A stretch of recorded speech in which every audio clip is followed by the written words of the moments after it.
And here we are, folks, at the great backyard basketball game. Kyle and Meyer are on the team. Crossover, wild shot, doesn't even get any rim. Oh, he tosses it out, Bernard. He measures up Meyer. Over to Jed. Jed goes around in a circle, goes to the basket, travels, takes the shot.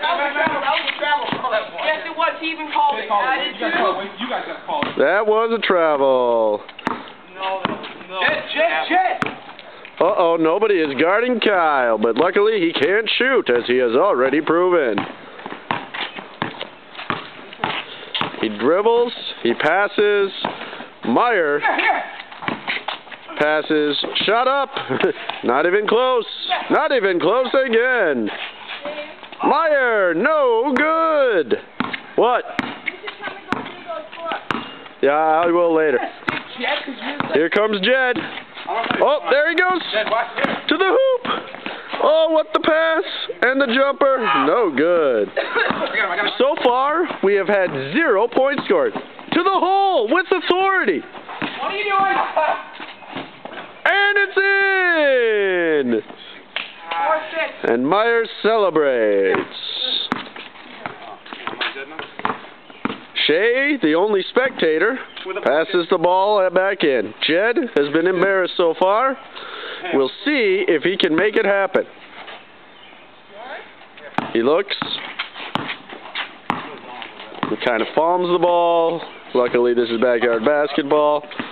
Don't do that. He has not been able to take Meyer off the dribble.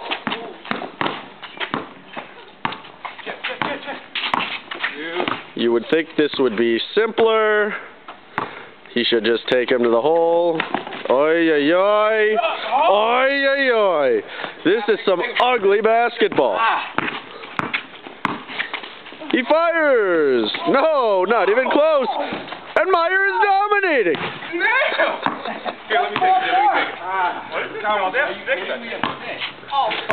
You've got 40 more seconds, boys, to make something happen.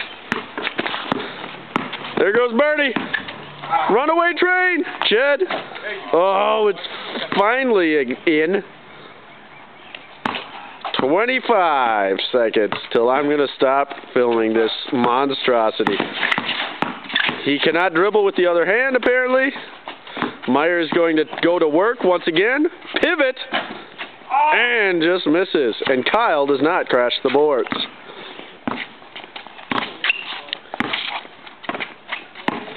Jed to the bucket. The worst form I've ever seen on a jump shot. But did it go?